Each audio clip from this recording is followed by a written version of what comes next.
Yori Pisan.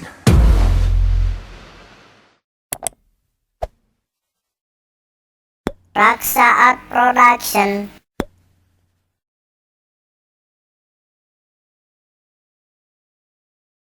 Assalamualaikum warahmatullahi wabarakatuh. A'udzubillahi minasyaitonir rajim. Bismillahirrahmanirrahim. Alhamdulillahirabbil alamin wassalatu wassalamu ala asrofil mursalin wa ala alihi wa ashabihi ajmain amma ba'du. Para hadirin, ibu-ibu, bapak-bapak, muslimin, kaum muslimat anu di mana bae ayana. Simkuring bade nyarioskeun riwayat baheula.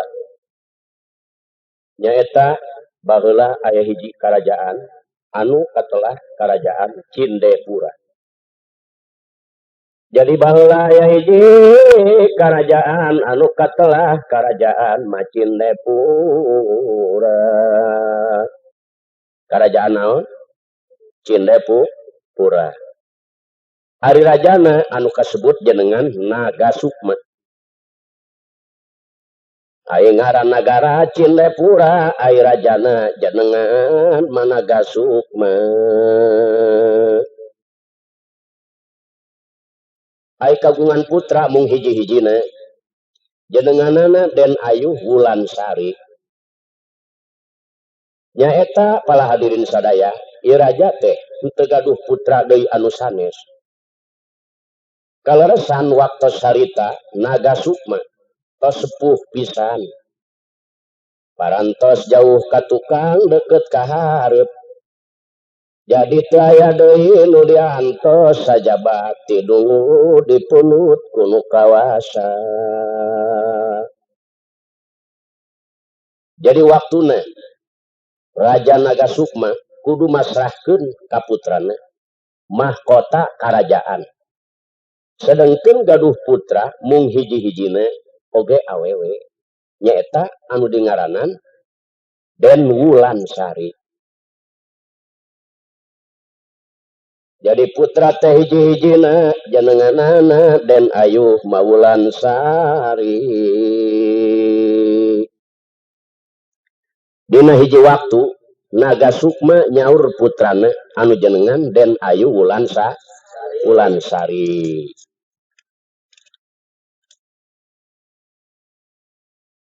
Ari batur ka putrana, heh gelis, kitu basana teh. Mama tos sepuh, tos waktuna anjeun jadi ratu di nagara. Tah maka ku sebab kitu anjeun teu pantes saur upama teu gaduh ngagaduhan caroge. Anjeun teu pantes saur eta ramana lamun anjeun teu gaduh caroge. Sebab teu aya deui iwati urang ngayakeun musyawarah jeung mama teh meunang impian geus. Impian naon mama? Kieu nih. Bapa teh gaduh impian. Kudu ngayakeun saembara anjeun teh.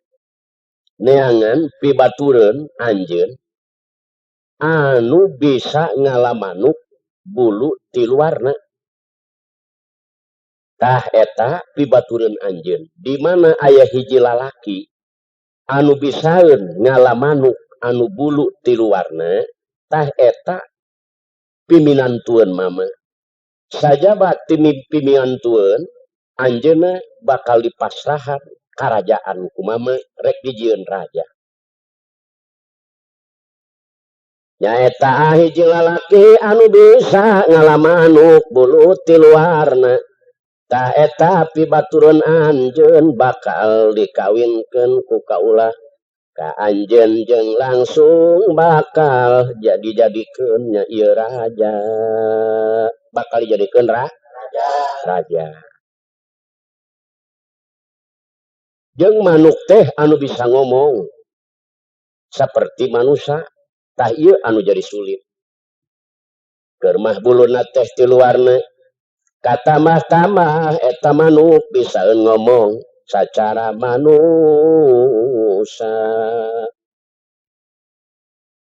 Atuh eta putri teh anu jenengan Den Ayu Wulansari ngayakeun saembara ka unggal nagara, ka unggal kampung, ka unggal daerah. Atuh sadayana raja-raja, sadayana pangurus kampung, sadayana sudager mamenak-menak. Yang sadayana patih-patih pada ngiring saembara euner-euneran. Seudin ge ilu kuah.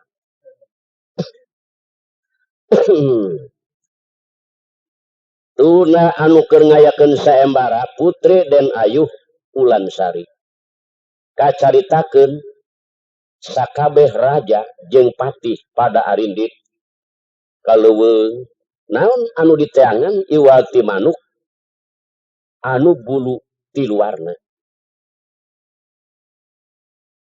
Kulantaran kieu saur Den Ayu Wulansari, dulur-dulur saha anu bisa ngalamanuk bulu ti luarna jeung eta manuk teh bisa ngomong secara manusia. Tah lamun araranjeun bisa ngalamanuk anu bulu ti luarna, insyaallah bakal dikawinkeun ka kaula ku rama kaula jeung langsung bakal dijadikeun raja. Atuh eta sakabeh patih sakabeh raja ararindit kaleuweung neangan manuk turun gunung mah unggah gunung nete areuy mengeming jangkar nete-nete panurungsit mapai-mapai mapancaniti rabeng kabeh ku sebab bogoh kabeh ka Den Ayu Wulansari. Naon sababna? Sebab kagelisan Den Ayu Wulansari lain lumayan. Ditenyo gidi-gidi gringit, ditenyo lengkah perak, kepatna ge manising karetip cum. Cek nu bohong teh mah pipina ge metak ti soledat kutu ti jalikeun tuma. Tuna sakabeh para menteri, sakabeh para gegeden, sakabeh para raja anu keur sami-sami milari manuk anu buluna ti luarna. Kacaritakeun deui aya hiji patih anu kacida kaedanan ku Den Ayu Wulansari. Eta mah maningeus popohan ningali kagelisanana Ulen Ayu Wulansari. Eta si patih nepi ka poho kana dahar poho kana ngaleut. Terus mapai-mapai leuweung. Manitos mang bulan-bulan patih teh jenenganana kalah urip. Jenenganana teh patih kalah urip. Eta mah geus poho kana dahar, poho kana leueut, geus poho kana sagala-gala. Ngan teu mah poho kana ngakanan batu oge manehanana lantaran kaedanan ku Den Ayu Wulansari. Teu kacaritakeun patih kalah urip keur neangan manuk anu buluna ti luarna anu bisa ngomong secara manusia. Tuna eta patih kalah urip kacaritakeun aya hiji pamuda anu kasep. Kacaritakeun aya hiji pamuda anu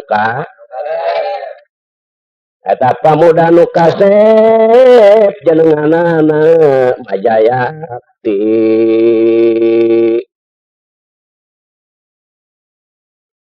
Tah eta teh Jaya Sakti keur tapa di hiji gunung. Keur tapa di hiji dihanapeun tatangkalan kayu anu gede. Kerep sidak tunggal aya nu karungu urak karungu aya nu katingali mah urak katingali. Seolah-olah ieu Raden Jaya Sakti anu keur tapa aya di hanapeun kayu anu gede keur neda-neda ka Nu Maha Kawasa keur nyuhunkeun tulung ka Nu Maha Agung.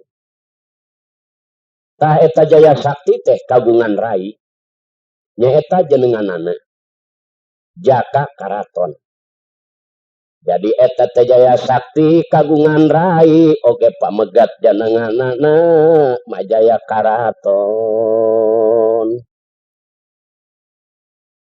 Ari Jaya Sakti maksudna tapa dihanapeun kayu. Nyaeta milari pituduh ti Allah anu maha kawasa. Malah mandar aya pituduh kana jalan anu bener. Pituduh kana jalan meunang karidoan ti Allah Subhanahu wa ta'ala. Tos mang bulan-bulan ieu Jaya Sakti mujasmedi dina hanapeun kayu neda-neda kayang widi. Barang telami aya hiji sawara tanpa rupa.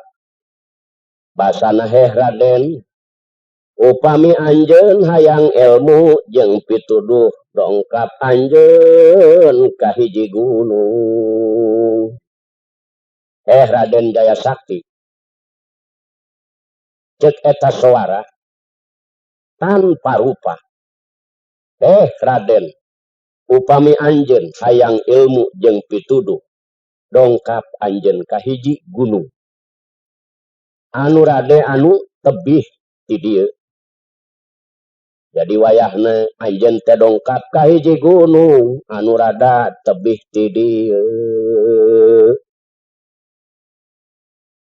Tah anu akhirna Jaya Sakti nyaeta anjeunanana angkat lebihan ka eta tempat.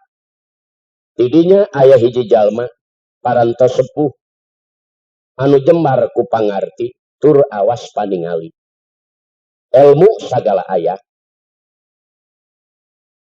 Dupi jenenganana Eyang Syekh Lukman. Aya hiji sepuh anu jembar ku pangarti awas paningalina. Nyaeta awas batina jenenganana Eyang Syekh Lukman. Aya jalmi parantos sepuh anu jembar ku pangarti awas paningalina. Batina jenenganana teh Eyang Syekh Lukman. Barang parantos nguping kitu teras anjeuna angkat milari tempat anu sakumaha tina pituduh. Alhamdulillah kapendak eta partapaan teh ku anu eta anu lalampan Jaya Sakti. Ku Jaya Sakti bari ditaros ngadeheus ka Eyang Lukman. Angkat milari tempat anu sakumaha tina pituduh. Alhamdulillah kapendak eta pertapaan teh ku Jaya Sakti. Katingali aya hiji sepuh nyaeta anu jenengan Eyang Lukman. Bari ditaros ngadeheus Jaya Sakti teh ka Eyang Lukman.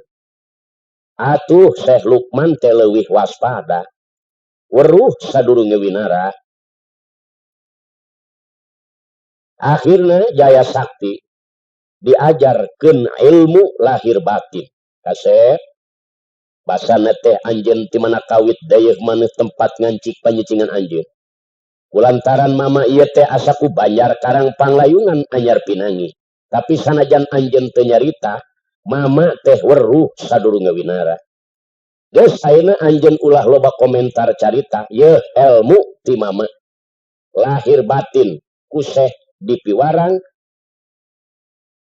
ngentelkeun pejit, di piwarang prihatin, di piwarang sagala rupa naon ilmu ku anjeunna kedah diamalkeun.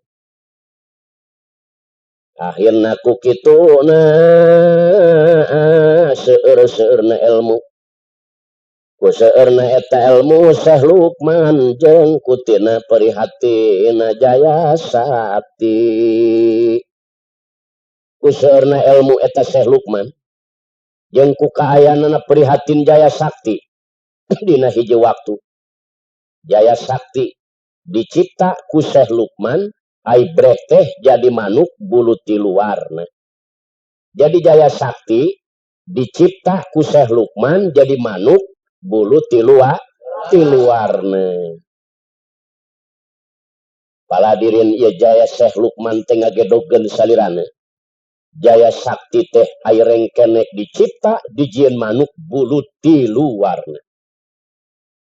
Bari jeung bisa ngomong eta manuk nu kacida lucuna nu kacida saena katami bisaeun ngomong. Eta si manuk anu bulu tiluarna anu meunang nyipta eta Syekh Lukman disimpen di hiji guha. Kacaritakeun jaya sakti anu ngarupa manuk kacaritakeun nyaeta patih anu jadi manuk anu kacaritakeun eta si patih. Patih kalah urip. Lantaran ya si patih kalah urip teu bisa mulih ka nagara lamun can kapernak. Eta manuk mah anu bulu tiluarna mang bulan-bulan neangan manuk akhirna jelog ka eta guha. Dong kaptah patih kalah urip teh ka eta guha. Teras nepangan ka hiji sepuh nyaeta jenengan Syekh Lukman. Teras anjeunna unjukan bari sedih tos mang bulan-bulan. Bari lengas-lengis ka Syekh Lukman. Eyang atawa sepuh coba atuh abdi tulungan. Abdi teh nuju milari manuk anu bulu tiluarna parantos mang bilang bulan-bulan. Moal balik abdi ka nagara lamun can kapanggih jeung eta mah manuk kitu nyariosna di payunan Syekh Lukman. Akhirna ya Syekh Lukman nganas ningali eta patih kalah urip lengas-lengis. Eta manehanana rembai cimata sasadu basana abdi moal mulih ka nagara yang lamun can kapanggih eta manuk mabulu mati luarna. Yang moal wakabalik ka nagara ieu abdi lamun can kapendak eta manuk bulu tiluarna. Teras eta manuk diayaan ku Syekh Lukman. Yang ai soal manuk mah gampang. Insyaallah aya manuk anu bulu tiluarna. Lamun bener-bener anjeun hayang. Tah Syekh Lukman nyarita kitu teh atuh patih rupna patih kalah urip bunga anu taya hinggana. Dugi ka ngarasa asa jadi sumsum jadi balung. Sumerep kana kulit sumarambah kana baya. Langit asa melengkung mega mayang katon. Kasuhun kalingga murda. Dicangreudkeun dina ujung rambut. Parat kana ati sono bari anu murni. Gunung Himalaya ageng. Agengan manah anjeunna. Dugi kalabah anjeunna ngagubrageun maneh awakna. Di payunan Syekh Lukman. Bari teras ngagung-ngagungkeun. Mangrebu-rebu. Bade anjeunana masihkeun harta kakayaanana. Mun cara rebu teh mah 11.000, mun juta mah 11 juta. Eyang eta manuk nu bulu tiluarna. Bade dipeser mah ku abdi. Cek babasaan hayang mobil nu model kumaha. Hayang gedong nu model kumaha jeung sabaraha hargana kahayangna.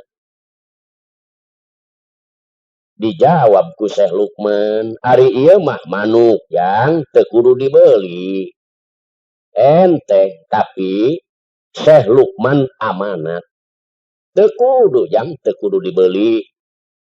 Asal dirawat we ku maneh jeung ditempatkeun dina tempat anu terhormat sakitu we mama mah. Alhamdulillah enteng atuh. Jadi basana Syekh Lukman ieu mah ujang manuk teu kudu dibeli. Asal dirawat ku anjeun anu bener ditempatkeun dina tempat anu terhormat. Kitu tadi entah. Enteng amanat teh sakitu-kituna. Barang kitu ieu si manuk teras dicandak ka nagara ku eta patih kalah kalah urip. Waduh, gidig menis gidig jajamahatan. Kumisna ge geus calal ungkrung eta sipati makalah urip buluk yang ge meuni racun. Buangat ku atoh di. Waduh, gua yang paling jago. Gua yang paling menang. Gua yang paling nanti jadi raja. Gitu. Moal aya nu bisaeun saha nu rek ngalamanuk bulu ti luarna lamun lain aing ceuk patih kalahuri. Jadi timul kasombongan timul katakaburan banget ku bunga. Aing bakal dikawinkeun ka Raden Ayu Wulan Sari jeung aing bakal mah jadi raja. Saha deui nu bisa ngalamanuk lamun lain aing. Sakabeh masyarakat ditabeh goong kabuyutan. Eta rahayat barang ngadenge goong Cindepura supaya nyaraksian kana eta manuk anu bulu ti luar. Atuh rahayat din guyok. Nu pincang nu dog-dog nu reog anu buat semacam. Eta jelema aneh daya hinggana jelas eta manuk anu kacida alusna. Pada aneh, pada ningali, pada bingung, pada pohara, mang bingungkeun kapatih kalahurip bisa ngala eta manuk anu bulu ti luar. Atuh si patih teu beuki sombong. Da boga rasa manehanana teh ieu aing panggagahna. Neangan manuk moal aya nu bisa lamun lain manehna. Tah kitu basana eta si patih kalahu. Teras eta si manuk dibawa ka karaton karajaan teras ku putri dipiwarang nembang eta si manuk. Bener sadere. Eta si manuk keur mah halus rupana. Nah, barang piwarang nembang teh ngahariring. Dana tiwa qadilna kikal badri ajmala. Fagolat fuadi pil hawakimu golila. Itu nembangna teh. Ulah molongo. Teu nyaho meureun hartina euy. Ieu pisunaeunana mah kieu. Duh neng geuning teu nyana gelisir bulan purnama. Jadi buah hati anami dede kabina-bina. Mun teu emut kana qadar tinang tos ana teh sasar. Aduh neng masing kasobar emut ke nasib jeung qadar kitu tah. Kakarak si Udin Cenghar. Eta si manuk teh nembang teras-terasan kabeh pada bingung mah pada aneh. Eta manuk teras ngaleh-leh ka putri ngalendotan aya ku aneh aya ku pitakpi aneh. Jadi eta si manuk teh make heureuy ngaleh-leh jiga nu agel kanu geulis. Di paraban kunu geulis mung disendokan hayang dihuapan bae. Aya aneh ieu si manuk. Hari peuting eta si manuk teh ngahariring. Nyindiran kanu geulis kusebab tos lila eta si patih kalahurip. Ngadedengekeun ieu si manuk bener ngahariringna teh pohara. Kalayan gegelehean kanu geulis nyinir bae eta manuk maka nu geulis. Anu akhirna kumaha eta si patih kalahurip nagih kana janji. Geulis di mana akang geus meunang manuk bulu ti luarna kahiji akang kudu kawin jeung anjeun. Kaduana kudu jadi raja. Cing iraha atuh ieu teh. Rek nyumponan kana janji. Pan meureun akang teh baris dikawinkeun jeung anjeun Den Ayu Wulan Sari. kumaha cing anu akhirna jawabna eta nu geulis tempo 2-3 dinten akhirna si putri nyeun siasat deui pala sadiri siasat kumaha kieu cek putri patih kalahuri beunang kawin jeung kaula ayeuna lamun bisa anjeun maehan ka ieu manuk kulantaran meunang ngalamane ayeuna kudu dipaehan deui ku maneh tah lamun geus paeh ieu manuk kakalak anjeun laksana kawin ka kula waduh aya dewa din ya urusan dia waduh cek pati ngajak ngesang deui wae ya urusannya tadi acara nepi ka labah dinya kunaon ieu aya acara nepi ka dieu ayeuna cing cek pati ieu kumaha ieu tah ayeuna ieu manuk cek putri ku kaula rek diteundeun di luhur caringin gede cing bade ku parabot naon bade ku peso bade ku bade jamparing mangga teh teuing saha nu bisa maehan ieu manuk eta picarogieun kaula kula ngajar cek patih kalahuri akhirna si patih teh ambak pisan teu kira-kira putri ngayakeun saembara deui anu kaduana eta aneh aduh cilaka cek patih kalahuri hadas bulu kiang aing meungeus racun hadas kumis aing geus cokrom cek tadi mah aing teh bakal dikawinkeun ka putri anu geulis jeung bakal jadi raja nah ayeuna ngayakeun saembara deui anu kadua kalina nyaeta aduh maehan ieu manuk teh kumaha kuduna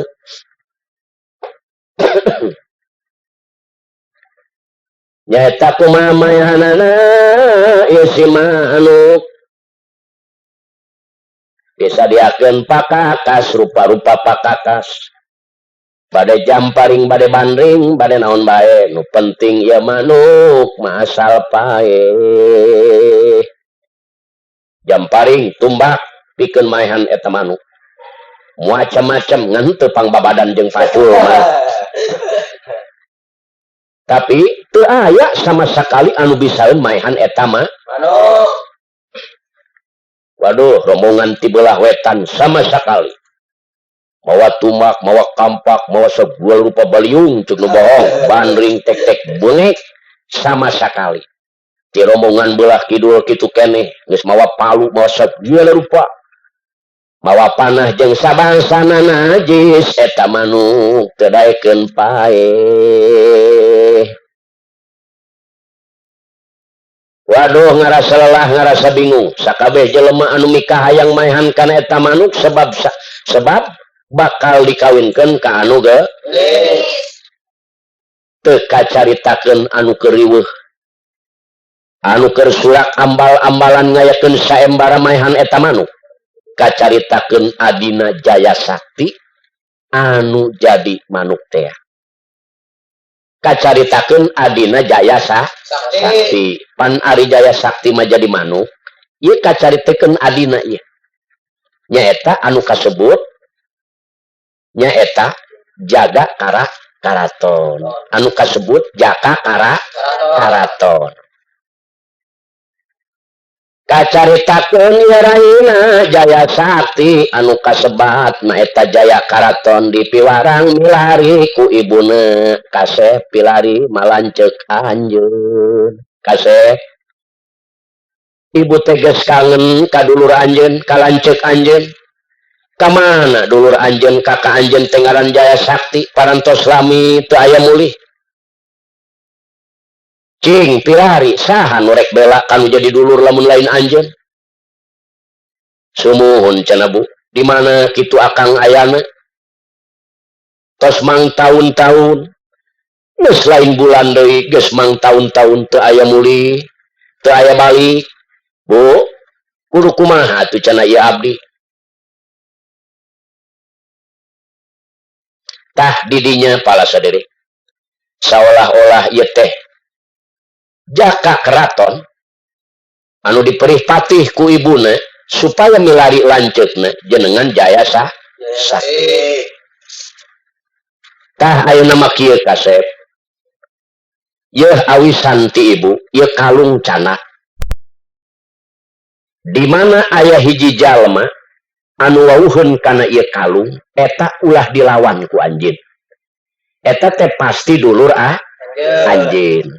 Tah ayeuna teh anjeun bawa ieu teh awisan ti ibu nyatana berupa kalung.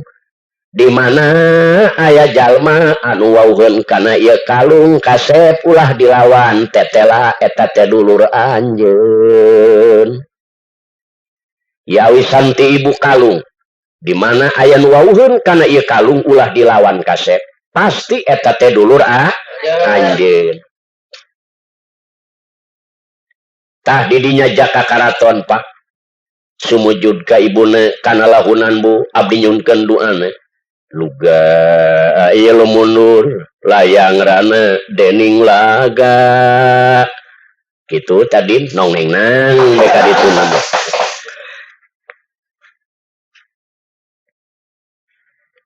tah didinya jaga karaton angkat turun gunung unggah gunung nete pasir ngeming jangkar anu maksudna jaka Lukman jaka keraton teu aya deui anu dipilari sajabat ti lanceukna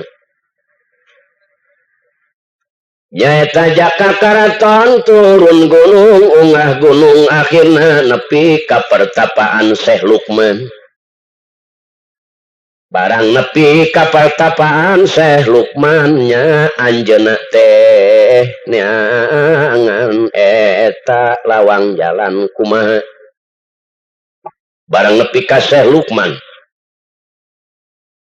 nyaeta anjeunanana naros-naroskeun di mana ayana ngaran Jaya Sakti yang sugan eyang mah geus legok tapak genteng kadek coba atuh abdi tulungan eyang sugan eyang temenak hiji jalmi jenengan Jaya Sakti kumaha saurna si eyang duh katu ujak bapa mah temenak saha-saha ditutupan we rahasia teh Syekh Lukman tetap mempertahankan teu terang mama mah kangaran Jaya Sakti tah kitu ja duh mah coba atuh ieu kuring ka mana nya minta tulung geus puluhan tahun ya dulur kuring teh Jaya Sakti teu aya muli teu aya beja teu aya naon teu aya surat sumawona anu akhirna ieu Syekh Lukman tetep teu weleh manehna nyimutan bae kana rahasiana Jaya Sakti anu tos jadi manuk ngan ngomong kieu lamun hayang kapanggih jeung dulur anjeun teh kieu ja ye lamun ai hayang kapanggih mah jeung dulur anjeun ye bapa mere nya mere cara mere papatah ngan singurut ka mama ye anjeun ayeuna lamun hayang kapanggih jeung ngaran Jaya Sakti tah ieu jamparing bawa ieu jamparing tah ieu teh mama mere awisan ka maneh ayeuna kudu ilu saembara tuh di nagara Cindepura anjeun hayang nyaho eta di nagara Cindepura teh ayeuna keur majeuhna rame loba jalma nu hayang kanu geulis ka Aden ayuh Wulansari kabeh jelema ngayakeun saembara Den ayeuna maneh ilu saembara tah di nagara Cindepura teh ayeuna keur kumpul jang ku hayang ka eta nu geulis jenenganana Den Ayuh Wulansari ngan aya syaratna jang kudu bisa maehan manuk anu tilu warna saha-saha anu bisa maehan kana eta manuk anu bulu tilu warna tah eta jang geus wayahna maneh kudu ilu saembara tah ieu teh awisan ti bapa jamparing Teras eta teh Jaka Karaton indit ka nagara Macindepura. Indit ka nagara Cindepu. Anu ayeuna ieu teh Jaka Karaton ngiring masa embara. Sadaya jalmi teu aya anu bisa maehan ka eta manuk. Kabeh jalma pada geus bingung, pada leuseuh maehan kana eta manuk ku pakakas mangrupa-rupa pakakas. Jadi sakabeh jalma anu ngiring saembara parantos lelah teu bisa maehan kana eta manuk. Barang sumping ieu teh Jaka Karaton merek lir ka dowong Wiswanu. Yawana pisan lawan ngadeuheus Jaka Karaton ngiring kana saembara daftar. Anu akhirna ieu Jaka Karaton ditonton ku seluruh manusia anu aya di dinya. Barang rap nyepeng jamparing ieu Jaka Karaton majar meneng-meneng laraya tinira. Yatinira majar meneng-meneng laraya tinira. Yatinira satria tanang betara nongnenang. Waduh Jaka Karaton mangindring teu ngarti aing kudu teu bisa maehan kana ieu manuk. Barang eta manuk teh dijamparing, eta manuk jengkelek jadi Jaya Sakti. Barang dijamparing eta si manuk ai jelengkenek jadi Majaya Sakti. Bingung taya hinggana kabeh pada bingung. Gusti teu sangka ieu teh dulur aing nu ngarupa manuk. Teu sangka ceuk Jaka Karaton. Bener eyang. Lukman teu salah moal bisa kapanggih ieu kula lamun teu ngiring saembara. Barang Jaya Sakti ningali ka Jaka Karaton, ningali kalung Jaka Karaton, nubruk Jaya Sakti ka Jaka Karaton. Kulantaran tanget kana ieu kalung. Sebab geus dibere wasiat ku ibuna Jaya Sakti, di mana ayah hiji budak make kalung ieu teh pasti dulur anjeun. Jaka Karaton kitu keneh. Kasep anjeun ieu kalung pake, di mana aya nu tengeteun kana ieu kalung pasti dulur anjeun. Atuh mani silih rangkul, mani euneur, mani bingung kabeh jalma ningali Jaka Karaton jeung Jaya Sakti. Teras akhirna kaputusan eta putri di Karaton ku Jaya Sakti kieu dina hiji waktos Jaya Sakti tengah wengi kalengitan istrina Wulansari.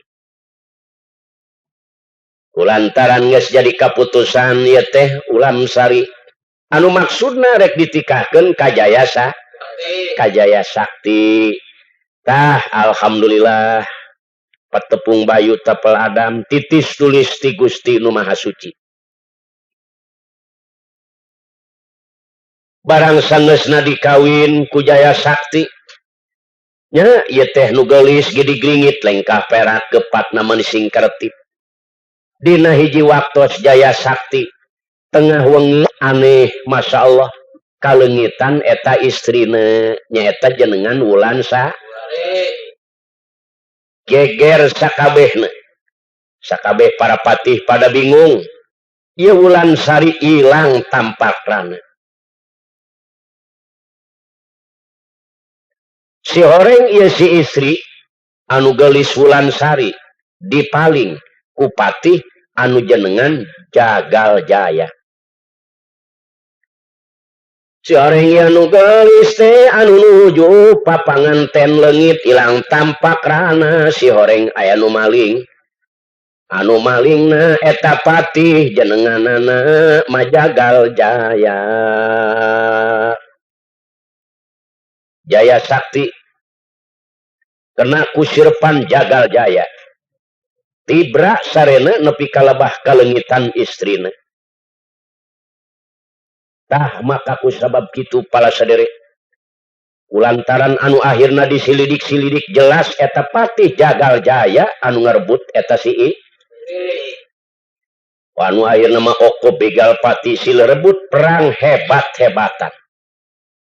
Jagal Jaya jeung Jagal Sakti di mega mana di lautan mana waduk parung Cigunewa Cikangkengan Sera Cimande tanyakan Beraja Musti Taji Melela Betara Karang ilmu banyu Pancasona Betara Sangsang sapu angin cum sapu inyuk sapu pare terus dikaluar-luarkeun Jaya Sakti perang jeung Jagal Jaya barang eta teh perang tanding Jagal Jaya jeung Jagal Jaya jeung Jaya Sakti saur eta raina engkang leuwih hade mundur keun bae abdi anu mayunan Jaka Karaton cek Raden Jaya Karaton kang mundur teu aya pitandingeunana Jagal Jaya angin Jaka Karaton ye Jaka Karaton pitandingeunana barang anu akhirna Jaka Karaton maju kana lapangan perang ngahareupan Jagal Jaya akhirna putri benang deui kulantaran kagaganana Jaka Karaton Jagal Jaya teu kuat manehanana lantaran masih keneh kurang tina ilmu panemuna kulantaran anjeunna lelah ngalawan Jaka Karaton pala saderek Jagal Jaya anu akhirna lelah benang deui tanu geulis tah anu akhirna ieu si Jaya Sakti rakana kasep akang bunga anu taya hinggana bener sagala rupa ge lamun lain jeung dulur aya we pangaruh masing-masing boga pangaruh masing-masing boga pangabisa sanajan akang nu pangheulana lahir ka dunya jang aya we da manusia mah teu sampurna sifat kakurangan manusia mah tapi anjeun sanajan kaluar sapaneurieun ti akang tapi anjeun unggul bener dina labah ngalawan peperangan anu sanes akang teh meunang tapi dina labah ngalawan Jagal Jaya akang teh eleh tapi anjeun anu bisa ngebela bisa ngelehkeun ka Jagal Jaya anu akhirna timbal balikna ieu ti lanceukna masrah ke nagara sabelah eta nagara sabelah teh dihadiahkeun ka raina Jaka Karaton nagara anu sabelah dipasrahkeun ka raina kulantaran katarima ditulungan ku nu jadi dulur dipasrahkeun ka raina Jaka Karaton taras ibuna ge dicandak di dinya kumpul atuh ibuna ge dicandak kasep dedeh teuing urang teh bisa patepung lawung bisa salamet ku ayana pitulung tinu kawasa dibawa ka negara Cindepura tah salamet anu alhamdulillah ku ayana jujurna Jaya Sakti kulantaran elmuna mangpaat naon rupana sehat tunu jadi guru teh dipake nasehat tunu jadi indung wasiat teh dipake tah nu metak para pamuda saha bae di mana bae ayana gesing hade ka indung kudu nurut ka bapa sumawona sangkan urang boga ilmu anu mangpaat sangkan urang di perjalanan disalametkeun ku Allah nu metak koma ulah sok baha ka indung bapa tah sing kahade pala hadirin ieu hiji riwayat anu mudah-mudahan jadi pamatri kasadayana mudah-mudahan jadi contoh mudah-mudahan jadi sri tuladan maka ku sabab kitu kirang langkungna mugi ageng ngamaklum dina sagala rupa kakiranganana boh dina dangdingna tah ieu teh Jaya Sakti teh kumaha tingkah polahna pangna nepi kalabah meunang peperanganana pangna nepi kalabah mangpaat elmuna sok sering hudang tipe sok daek ngentelkeun pejit ai urang sok daek ngentelkeun pejit coba urang mah beuteung kudu segede bakul bae kadaharan naon diasupkeun sagala diasup-asupkeun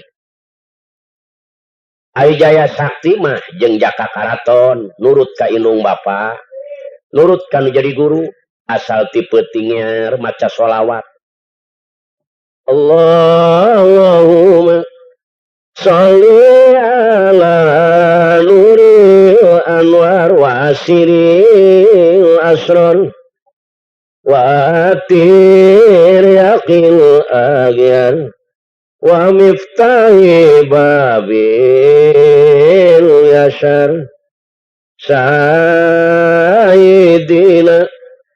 Muhammadin Mukhtar walihil atar wa ashabihil ahyar adadani amilahi wa ibtoli Jaya Sakti teh sabada netepan tahajud tengel we maca sholawat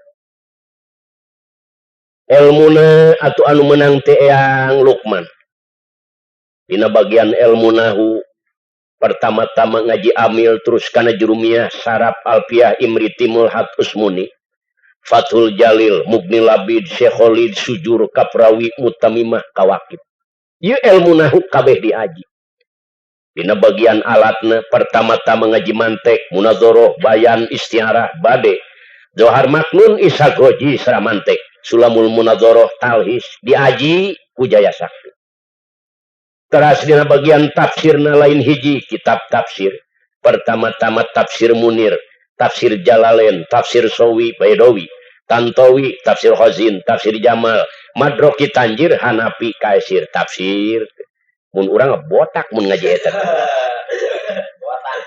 terus bagian ilmu tasawufna pertama-tama kitab Bidayatul Hidayah terus Minhajul Abidin Hikam Wasiatul Mustafa Ihya Ulumuddin Tambihul Muqtarin, Tambihul Ghafilin, Syarah Ihya Al-Ibtihab, Nasaidiniyah, Nasahil Ibad, Hidayatus Salikin, Sholamut Taufik Tasawuf.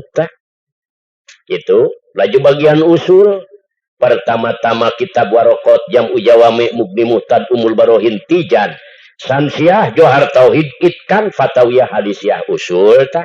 Bisa modal, mun urang. Terus bagian hadisnya oge diaji pertama-tama kitab Daqaiq terus kaduana Zurwatun Nasihin Zurwatul Waizin Bukhari Muslim Fathul Bari Tajrus Soreh Irsadul Ibad Qurtubi Baituniyah Fajar Islam Uspuri Majalis Saniyah Johar Tauhid Badru Munir Durus Saman Mustalahat Hadis Kanjul Kumal hadis tak coba mun Kang Aceh bisa botak mun ngajet terus bagian fikihna diaji deui atuh ku Jaya Sakti mah ku Jaka Karaton sebab eta mah bener-bener masantren teh pangna mangpaat ilmuna pertama-tama bagian fikih ngaji Sarasitin kitab Sarasi kadua Riyad Takrib Fatul Muin Toseh Bajuri Kifayatul Ahyar Ikna Bujrimi Ikna Fatul Wahab Bujrimi Fatul Wahab Jawajir Bapadol Mihayatu Zen Mihayatu Ibnu Asir Min Haji Tolibin I'anatu Tolibin Al-Tufah Umdatus Salik Majmu'ul Butun Fatul Jawaj Busrol Karib Sipatu Saja Sulamun Nadat Durul Mansur Asbah Wanadair Kastolani Mahali Matori mencret mun urang Aratalibadunya wa intola umruhu wa nala minadunya sururon wa an'ama kamanin mana bunya nahu fa'akomahu falamas tawamakod banahu tahadam ini si Udin ngerbeh itu para saudari Jaya Sakti meperih pejit prihatin ilmu naon diamalkeun tah anu akhirna tiap-tiap manusia nu sabar nu tawakal ka Allah teh pasti menang pertolongan ti Allah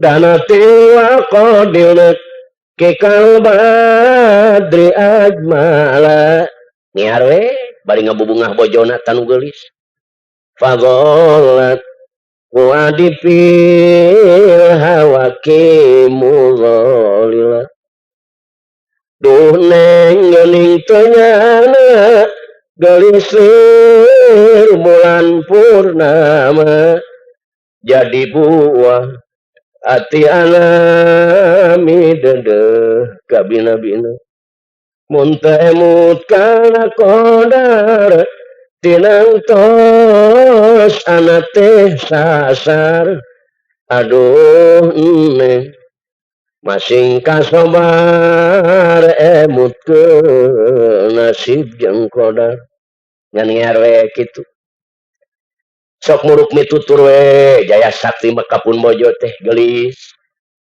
di mana geus dugi kanggon sarekoma naon rupa pangabutuh ulah sok dicaritakeun kumaha kewe isuk naon sababna sebab aya ngon sare mah temongkeun kabungahan jeung sing getol babacaan di mana rek sare naon sababna komo lamun numutkeun kana dawuhan Rasul mah tingkah pola Rasulullah mah jeung Siti Aisyah memeh sare teh Gusti jeung di mana lebet kanggon sare teh uluk salam urang mah di mana hore Rasulullah ka Siti Aisyah nganasehat kieu memeh sare geulis memeh sare kudu ngalakonan heula nu 4 perkara naon hiji-hijina kahiji kudu hatam Quran heula sakataman kaduana anjeun kudu menta ridho heula ka sakabeh muslimin katiluna anjeun kudu menta syafaat heula ka nabi-nabi nu saheula ti kaula jeung ka kaula kaopatna anjeun kudu munggah haji heula jeung umroh ka karak sare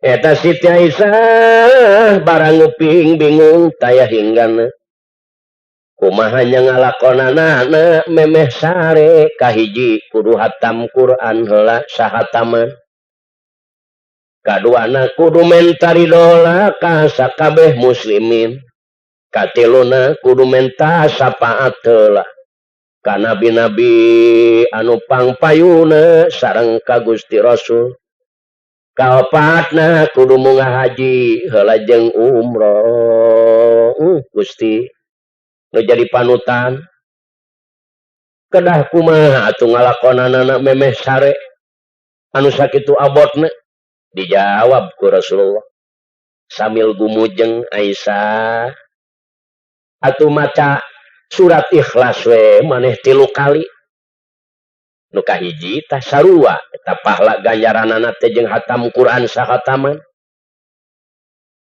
aya urusan nikah yang dipikarido ku sakabeh muslimin maneh maca istighfar ka sakabeh muslimin petang turido ka anjeun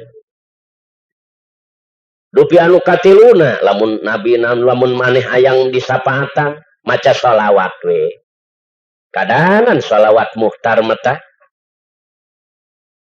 anu sok diearkeun anu sok dikupingkeun ku kibalap mah dipamancar Agustina melalui udara geuning sok ka kuping dikumanangkeun komo eta mah shalawat muhtar ajana shalawat insyaallah nyapaatan anu kaopatna urusan munggah haji jeung umroh maca tasbih we maneh 3 kali subhanallahi walhamdulillahi wala ilaha illallah wallahu akbar wala haula wala quwata illa billahil aliyil azim 3 kali insyaallah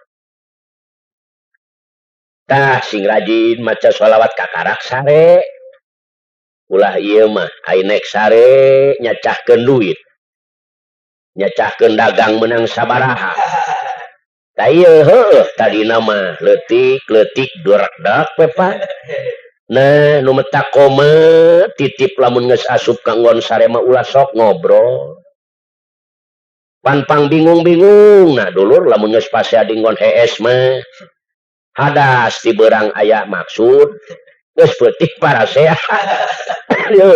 Nepi kana bitis-bitis. Nah, kumaha lamun geus pasea atupan lalakina heesna ngetem morengkel ka belah kulon. Lalakina ge ngetem ka belah kulon, laju awewena morengkel ngetem deui ka belah wetan. Tah eta lamun geus pindah satamplas kitu barabe dinta. Coba. Leung ai awewe mah bisa ngabebenyokeunana marene anu leutik bari jeung koreng-koreng ge huluna. Ieu lalakina ieu morengkel eueuh cekeleun. Ai kahayang teu bisa ditolak, ai ngomong emung tinggal cokorna jajak we ka pamajikan. Nah ieu ngomong emung kahayang teu bisa ditolak sukuna terus we TTJ. Pamajikanana bingung ieu salaki keukeuh nyejekan bae ngomong henteu kieu henteu.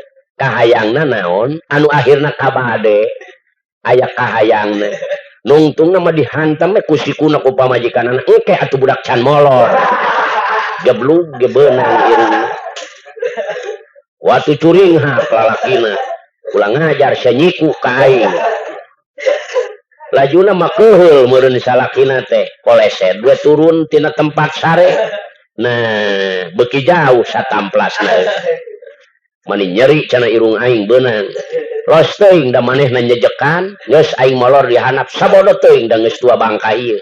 Nah tah nu metak lalaki kajeun teuing riweuh pasea aing ninggalkeun ngon hees mah koma ulah pan lamun geus turun ka handap kitu kapahung tah bener teh leung awewena lamun ngarti nuturkeun ka handap lamun henteu nah pan kapahung rek hayat deui gableg ka era apa nungtungna mah teu bisa molor nepi ka isuk ngadu batuk we teureun nu metak ka sakabeh panganten anu alanyar keneh koma ulah sok ngobrol ka urang Karawang ka urang Bekasi ka urang Jakarta sa Jakarta di mana pangantennya geulis kasep ulah sok ngobrol di nggon sa tah ka urang Tangerang deui tah ka urang Bekasi ka urang Karawang, ka urang Bogor, ka Tangerang satangerang, ka Cileungsi, kabeh tah panganten-panganten anyar, bejaan ulah sok ngobrol di ngon sare beusi kapahung.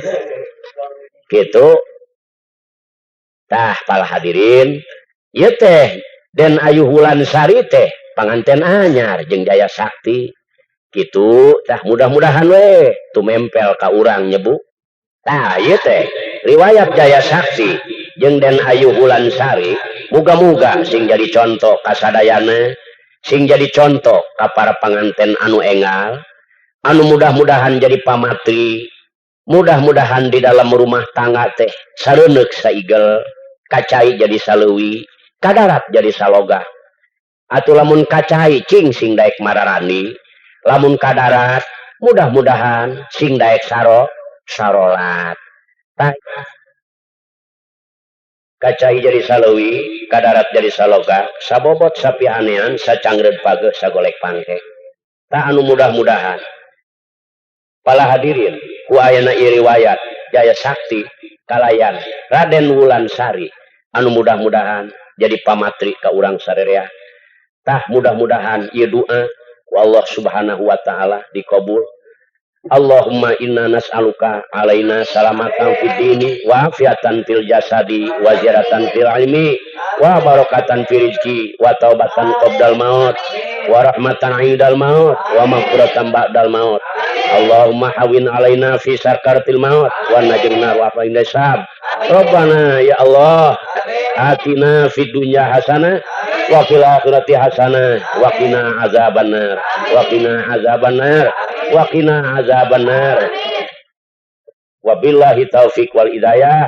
Wassalamualaikum warahmatullahi wabarakatuh.